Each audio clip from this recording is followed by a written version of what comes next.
My arrogant brother invited his Fortune 500 CEO boss to our family Thanksgiving dinner, completely unaware that I secretly sit on his corporate board. The group text arrived 3 weeks before Thanksgiving. Big news. My boss, David Roberts, CEO of Tech Corp, is joining us for Thanksgiving dinner. This is huge for my career. Everyone needs to be on their best behavior. This means you, Sarah.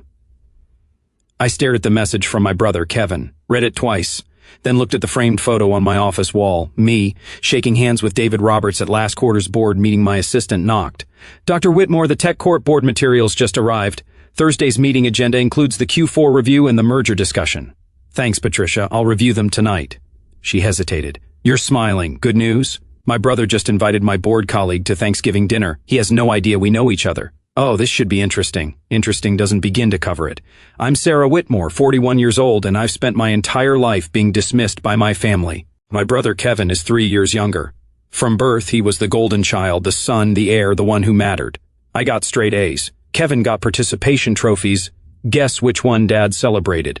I graduated high school as valedictorian. Kevin barely graduated. Dad threw him a huge party for making it through. I got a full ride to MIT for computer science. Dad said, "That's nice, but who's going to marry a woman who's smarter than him?"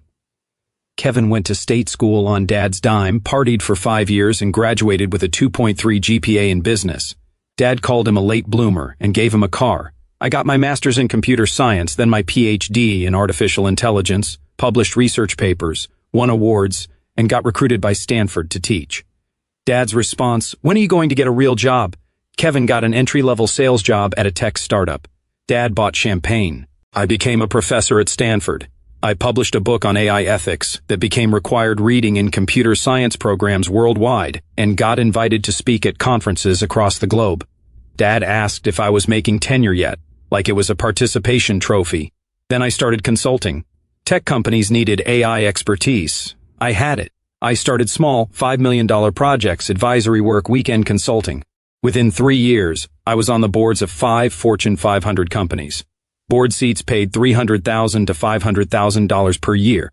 I made $2.1 million annually just from board work, another $800,000 from my Stanford salary and research grants, plus consulting fees that range from $50,000 to $200,000 per project. Last year, my total income was $4.3 million. My family thought I was a teacher making $80,000 a year because I'd stopped trying to correct them. Kevin had been at Tech Corp for 2 years, sales associate, one of 300 people doing the same job. He made $65,000 a year plus commission, but he talked like he ran the company. Every family gathering was the Kevin show. Stories about his big deals, name-dropping executives, explaining technology he barely understood to our parents who understood even less. Dad ate it up. That's my son moving up in the world. Mom would add, "Sarah, you should ask Kevin for career advice. He really understands business." I had a PhD from MIT and sat on 5 corporate boards. Kevin cold-called small businesses trying to sell cloud storage solutions, as if I would ask Kevin for career advice. Last Christmas, Kevin had announced he was being mentored by senior leadership. "David Roberts himself knows my name," Kevin said proudly. "He stopped me in the hall last week and asked about my sales numbers." "That's wonderful, honey," Mom gushed. Dad beamed. "See, Sarah, that's what success looks like. Making connections, getting noticed by important people." I sipped my wine and said nothing because I'd been in a 3-hour board meeting with David Roberts 2 days earlier, discussing a potential $8 billion merger. David had asked my opinion on the AI integration challenges. The entire board had waited for my analysis before voting, but telling my family that would require them to listen, to believe me, to acknowledge that maybe, possibly, I knew what I was talking about. So, I said nothing. Kevin's Thanksgiving announcement came with 6 follow-up texts. "Dad, make sure the house looks good. First impressions matter. Mom, we need good food, not your usual stuff. This is a Fortune 500 CEO. Sarah, please dress appropriately. Nothing weird. And don't talk about your teaching stuff. It's boring." Everyone. David Roberts is worth $400 million personally. Tech Corp is a $15 billion company. This is the most important dinner of my career. If this goes well, I could get promoted to senior sales associate, maybe even account executive.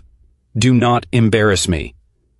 I screenshotted every message and sent them to my colleague Jennifer, who also sat on Tech Corp's board.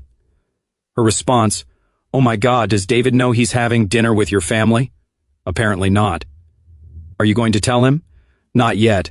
I want to see how this plays out. You're evil, I love it.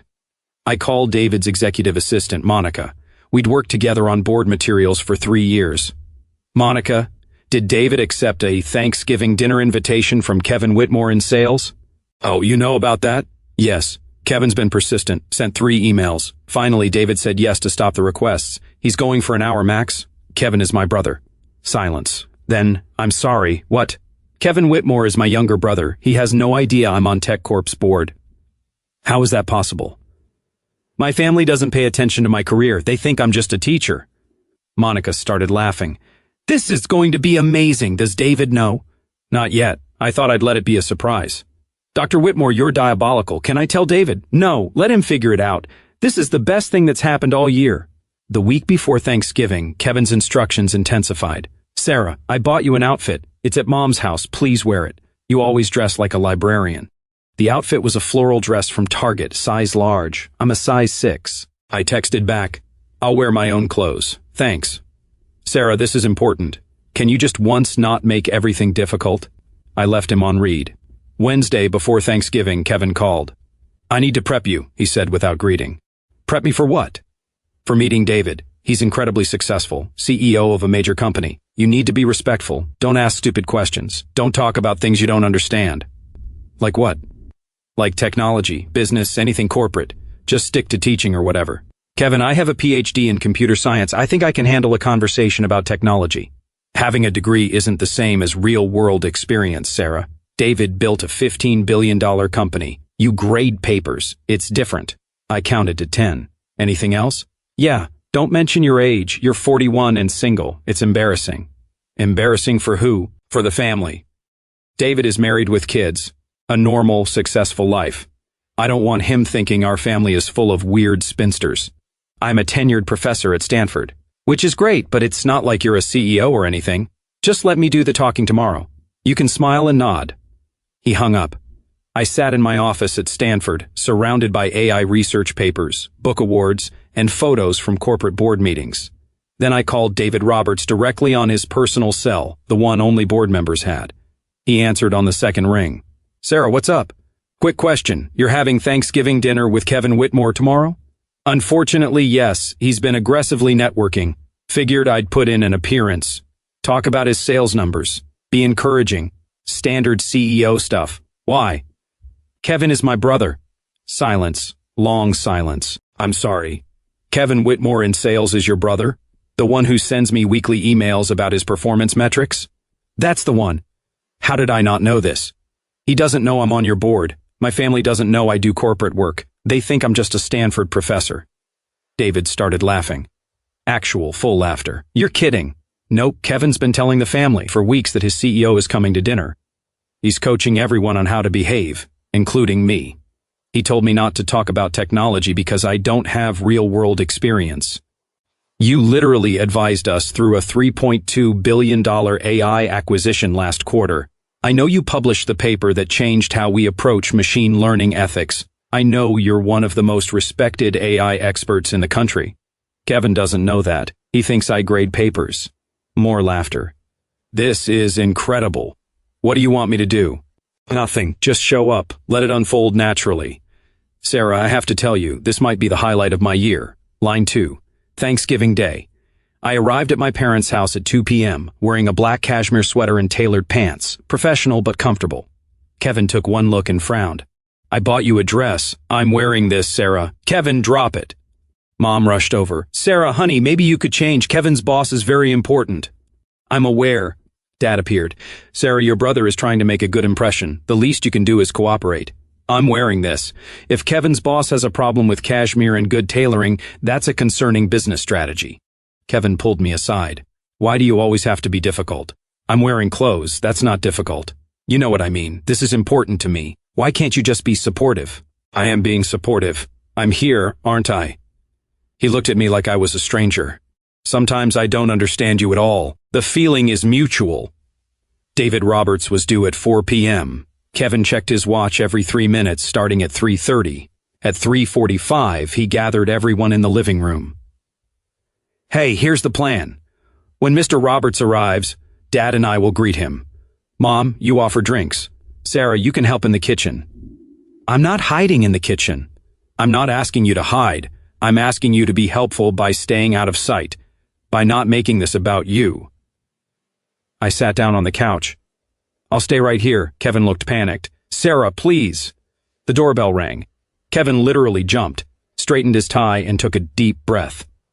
Everyone, best behavior. This is the most important moment of my career. He opened the door. David Roberts stood on the porch in casual slacks and a button-down shirt holding a bottle of wine, looking exactly like he did in our board meetings, minus the suit. Kevin, happy Thanksgiving. Mr. Roberts, please come in. Welcome to our home. David stepped inside. His eyes swept the room, doing what CEOs do, assessing, evaluating, reading the space. His gaze landed on me. He froze completely. Totally froze. Sarah, I smiled. Hi, David. Kevin's head snapped toward me, then back to David. You know my sister? David was staring at me like I'd materialized from another dimension. Know her? Sarah? What are you doing here? It's Thanksgiving. This is my family. He looked at Kevin, looked. Unwatched, the piece had gone. Watched the pieces click together in his brilliant CEO brain. Kevin Whitmore is your brother? Unfortunately, yes. Kevin's face had gone from confident to confused to pale. How do you two know each other? David turned to him. Sarah sits on TechCorp's board of directors. She's been on the board for 4 years. We meet monthly. The silence that followed could have shattered windows. Kevin made a sound, half laugh, half choke. That's not possible. It's very possible, David said, still looking at me like he was solving a puzzle.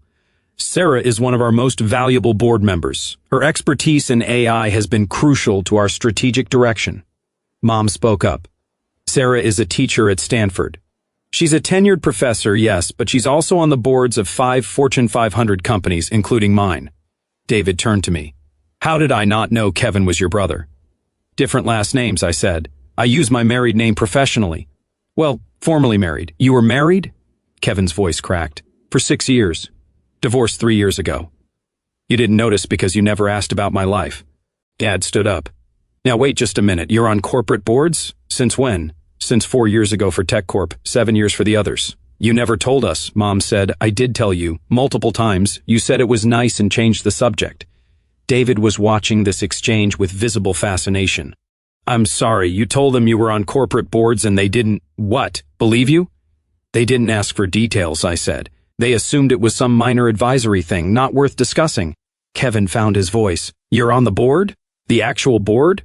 The one that makes decisions about the company? Yes, Kevin, the board of directors. I'm on the compensation committee and the technology oversight committee. I approve your CEO's salary. I gestured to David. Among other things. David was trying not to smile, failing. Sarah, your family thinks you just teach? They think I'm a professor who grades papers and occasionally publishes articles nobody reads. Your book on AI ethics is required reading at MIT and Stanford. It's been cited in over 3,000 academic papers. Your research changed how the tech industry approaches machine learning. Kevin sat down, actually sat down like his legs had given out. Dad looked at David. Is this true? Absolutely true. Sarah is one of the foremost experts on artificial intelligence in the world. Companies pay her up to $200,000 for a single consulting project. Her board seats pay $300,000 to $500,000 annually each. Mom's hand went to her mouth. She makes more than I do, David continued, clearly enjoying himself now. And I'm the CEO of a $15 billion company. That's not quite true, I corrected. Your compensation package last year was $12 million. I make about $4.3 million. Fair point, David conceded. But you make it without the stress of running a company. Kevin was staring at me. $4 million? Give or take. Depends on consulting projects and speaking fees. Speaking fees. I give keynote speeches at tech conferences, usually $50,000 to $75,000 per speech. The room was completely silent. David, to his credit, was handling this beautifully. You know, Kevin, you told me your sister worked in retail. Kevin's face went from pale to red. I said she worked at a university. You must have misunderstood. No, you specifically said retail. I remember because I thought it was odd that you had a sister in retail while you worked in tech. I don't remember saying that. I do. It was 3 months ago. You were in my office trying to schedule this dinner. I leaned forward. Kevin, why would you tell your boss I worked retail? I didn't. I might have simplified. You were embarrassed, I said quietly. Of me. Of what you thought I did. So, you lied. That's not fair, isn't it? You've spent years telling me to be quiet about my work, to not bore people with my research, to let you do the talking because I don't understand the real world. Dad cleared his throat. Sarah, we didn't know because you didn't ask. For 7 years I've been on corporate boards. I've told you about meetings, decisions, projects. You nodded and changed the subject to Kevin's sales numbers. David was watching this unfold with the analytical gaze he used in board meetings. If I may ask, Mr. and Mrs. Whitmore, what did you think Sarah did? Mom spoke softly. We thought she was a professor teaching classes, writing papers. She is. She's also one of the most influential voices in technology. Her research has shaped policy decisions at the federal level. The AI ethics framework she developed is being adopted by companies worldwide. We didn't know, Dad said. Because you didn't want to know, I said. Kevin's work was exciting, important, worth celebrating. Mine was boring academic stuff. Kevin stood up abruptly. I need some air. He walked out to the backyard. David looked at me. Should I go talk to him? That's up to you, as his CEO or as your colleague, whichever role you think fits the situation better. He smiled. I'll be right back. Through the window, I watched David approach Kevin in the backyard. They talked for several minutes, Kevin gesturing. David standing calm, hands in pockets, listening. Inside, the silence was excruciating. Finally, Mom said, Sarah, why didn't you tell us? Really tell us. I did tell you. At last year's Christmas, I mentioned I'd been asked to join another board. You said, that's nice, and asked if I was seeing anyone aboard could mean anything. It means exactly what it sounds like.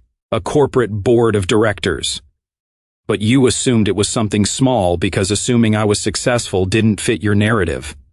Dad bristled. That's not fair, isn't it? When I got tenure at Stanford, you asked if that meant I could finally afford to buy a house. I already owned a house, a 4-bedroom house in Palo Alto worth $3.2 million, paid in full. Mom blinked. You own a house? For 6 years, you've never visited, never asked to see it, never asked about my life beyond, are you dating anyone? We thought you were struggling, Dad said. Single, working in academia. We thought you needed support. I make more money than both of you combined. I have investments worth $8 million. I drive a Tesla Model S. I take 4 international vacations a year. The only thing I'm struggling with is understanding how my own family knows nothing about my life. The back door opened. David and Kevin came back inside. Kevin looked like he'd been crying. David's expression was unreadable. I think, David said carefully, we should all sit down for dinner as planned, and maybe use this as an opportunity for honest conversation. We sat. Mom served turkey and stuffing in near silence. David, diplomat that CEOs have to be, tried to ease the tension. This looks delicious, Mrs. Whitmore. Thank you for including me. Of course, Mom said quietly. Kevin hadn't looked at me since coming back inside. David turned to me. Sarah, I've been meaning to ask, did you finish that paper on algorithmic bias, the one you were presenting at the MIT conference? Finished it last week.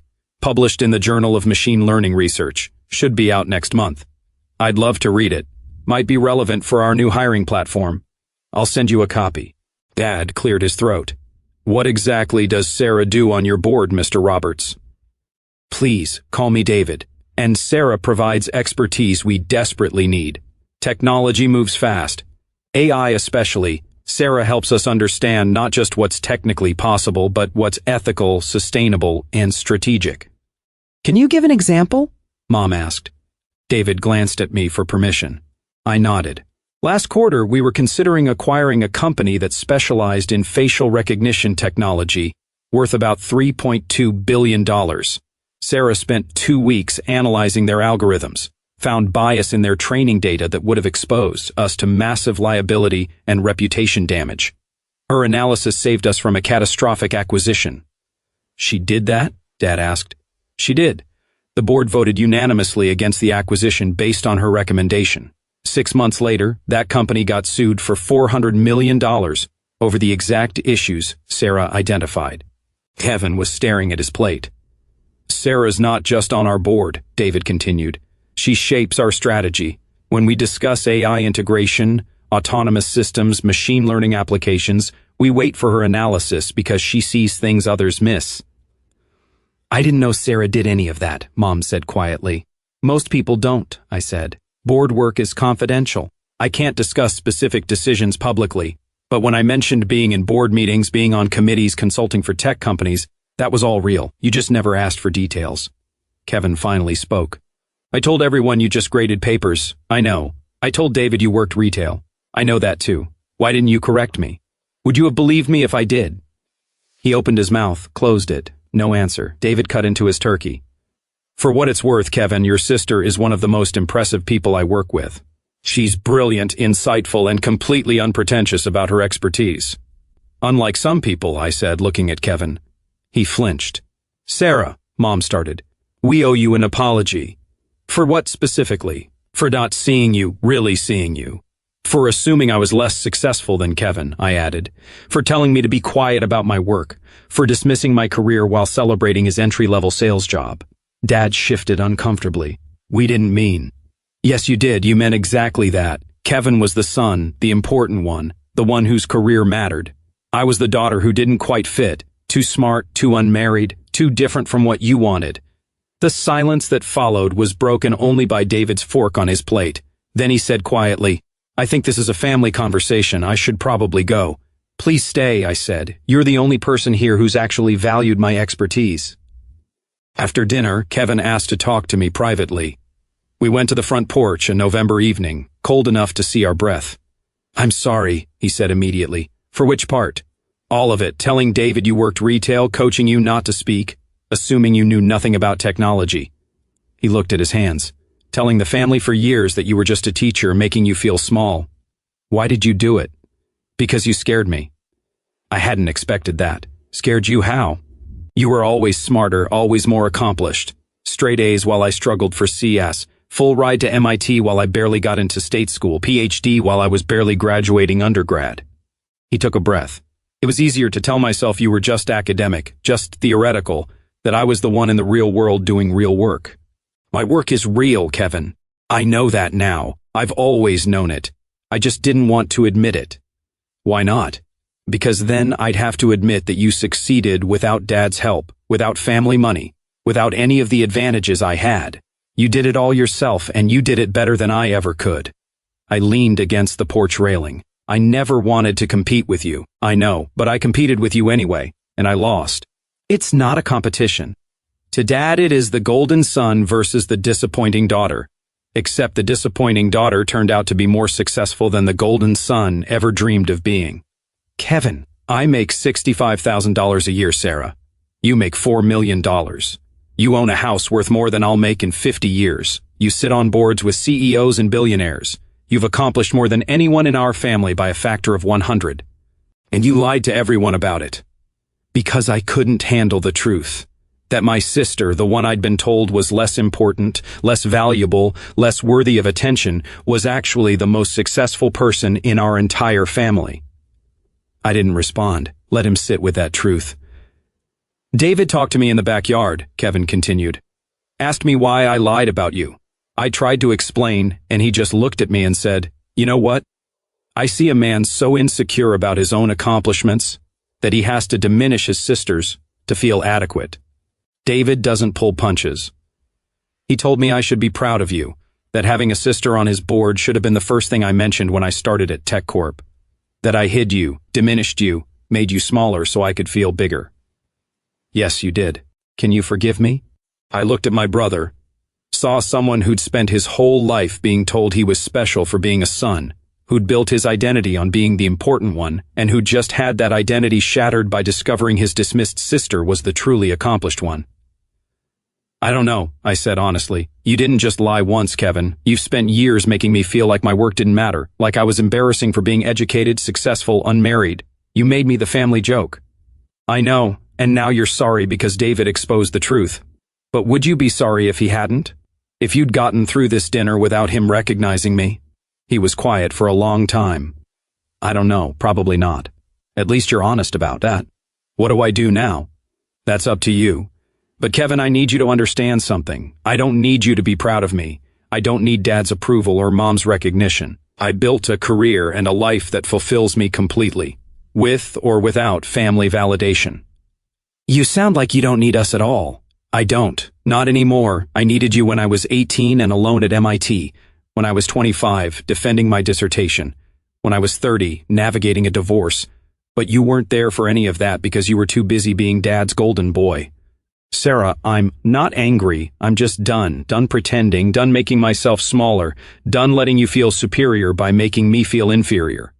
Kevin wiped his eyes. I messed this up. Yes, you did. Can we fix it? I don't know. Can you handle having a sister who's more successful than you? Can dad? Can mom? Or will you always need me to be the struggling spinster to make yourselves feel better? He had no answer. We went back inside.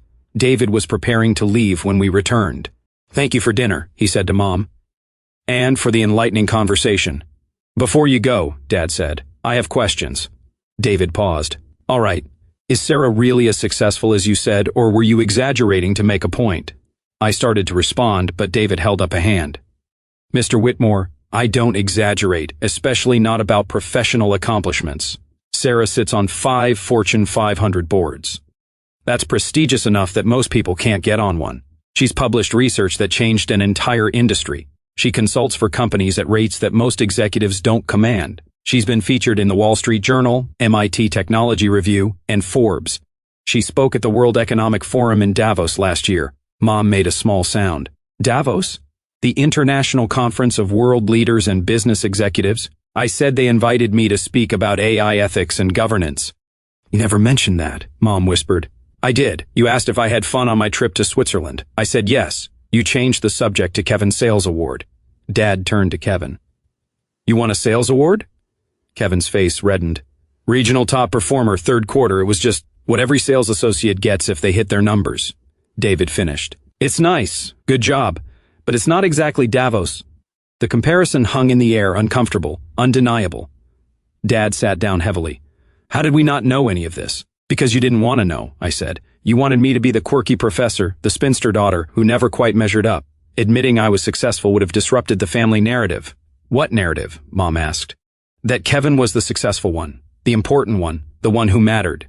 If I was successful too, more successful, then what did that say about your priorities? About how you raised us? About which child you actually supported? We supported both of you. No, you supported Kevin with money, attention, validation, connections. I supported myself with loans, scholarships, 3 jobs, and sheer determination. And I succeeded anyway, despite, not because of, this family. David quietly slipped toward the door. I should really go. David, I said, thank you for coming. I'll see you at Tuesday's board meeting.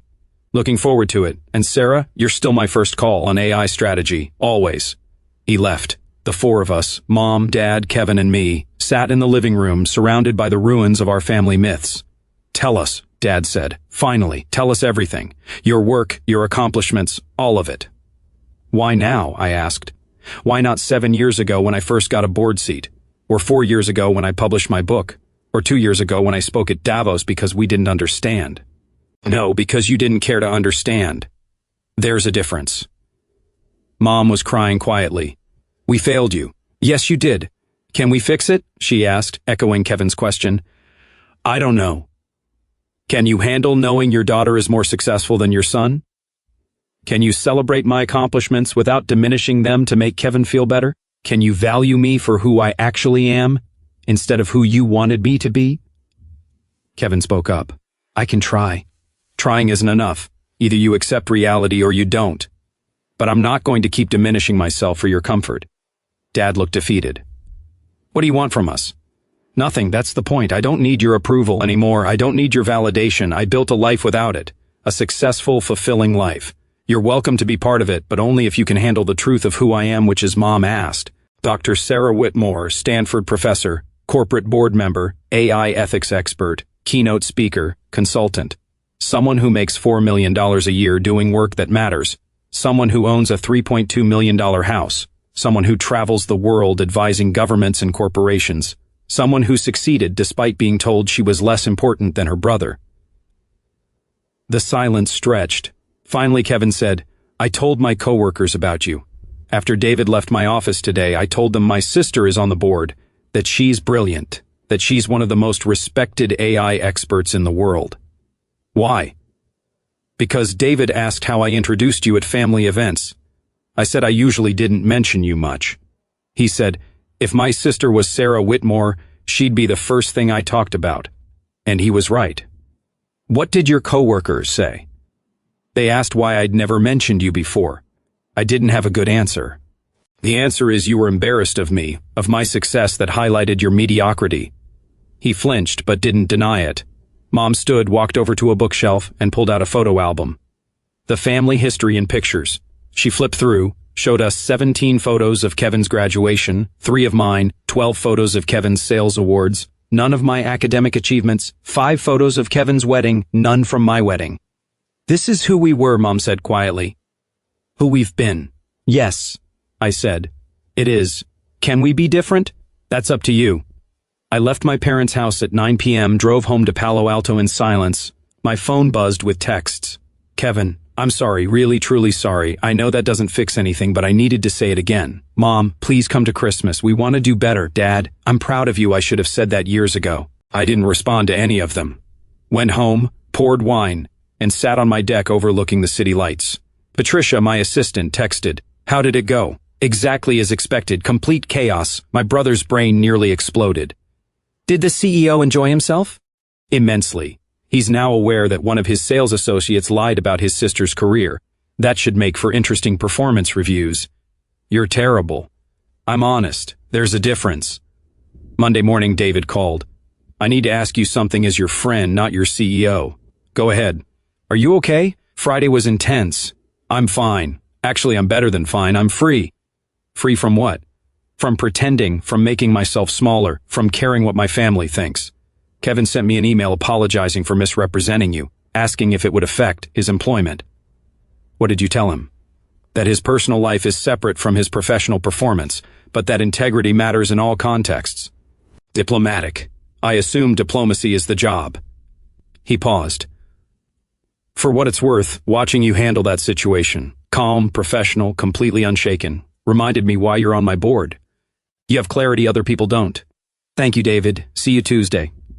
Tuesday's board meeting was normal. Strategic discussions, financial reviews, merger analysis. At the end, David addressed the board. Before we adjourn, I want to acknowledge Dr. Whitmore. I had Thanksgiving dinner with her family last week. They had no idea she was on this board, or any board, or that she's one of the foremost AI experts in the world. The other board members looked shocked. How is that possible? Asked Jennifer, the board member who already knew the story. Because I don't advertise my accomplishments to people who don't value them, I said simply. David smiled. Which is exactly why you're invaluable. No ego, just excellence. The board applauded. After the meeting, 3 board members approached me. I had no idea your family didn't know about your work. Most people don't. I keep my professional and personal lives separate. Still, to have family not recognize your achievements, it's their loss, not mine. And I meant it. Christmas came with another round of texts. Please come. We want to celebrate you properly this year. I almost declined, almost spent Christmas alone with a good book and expensive wine, but curiosity won. I arrived Christmas Eve, brought nothing, expected nothing. The house was different. Everywhere I looked, there were changes. A framed copy of my book on the mantle, my Forbes 40 Under 40 article printed and displayed, a photo from my Davos speech on the wall. Mom saw me noticing. We've been researching your work, your accomplishments. We printed articles, bought your book, watched your TED Talk. I've given 3 TED Talks. We watched all 3. Kevin appeared. I read your AI ethics paper, the one about algorithmic bias. I didn't understand all of it, but what I did understand was brilliant. Thank you. Dad emerged from the kitchen. Sarah, I'm glad you came. Me too. Dinner was quiet, polite, careful. Halfway through, Mom said, We'd like to hear about your work. Really hear about it if you're willing to share. I looked at them, saw people trying, failing, but trying. What do you want to know? For the next 2 hours, I talked about boards, research, consulting, the companies I advised, the policies I shaped, the students I mentored. They listened, actually listened, asked questions, real questions. When I mentioned a $200,000 consulting project, Dad didn't flinch. When I explained a board decision that saved a company $400 million, Mom didn't change the subject.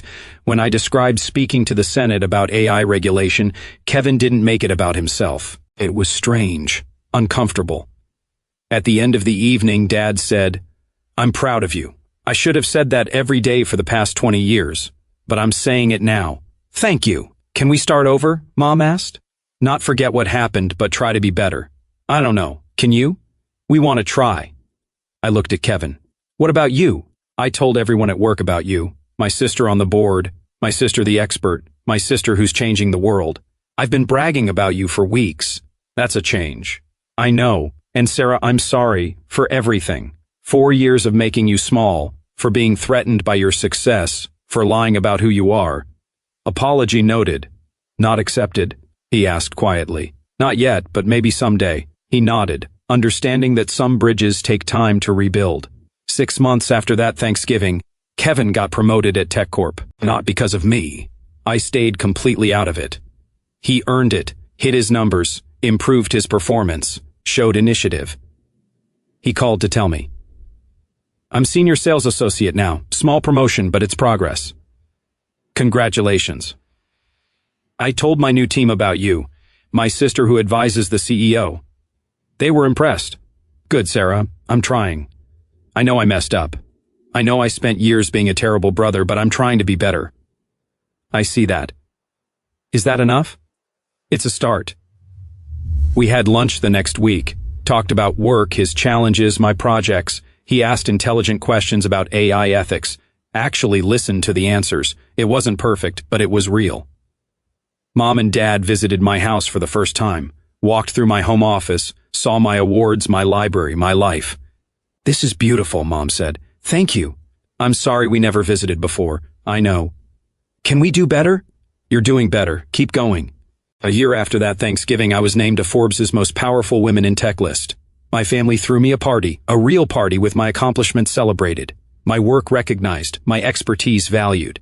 Kevin gave a toast to my sister Sarah, who succeeded despite having a family that didn't see her, who built an empire while we were celebrating my sales awards, who proved that real success doesn't need validation, it creates it.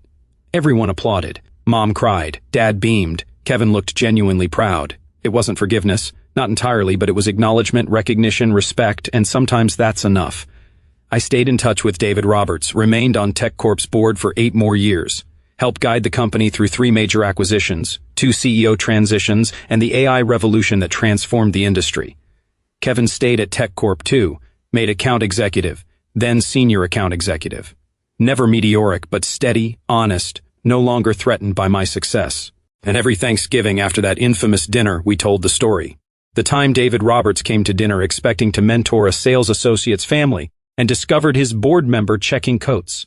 The time a CEO exposed a family's willful blindness to their daughter's accomplishments. The time everything changed because someone finally said the truth out loud. I never checked coats again, but I never forgot the lesson either. Success doesn't require validation from people who refuse to see you.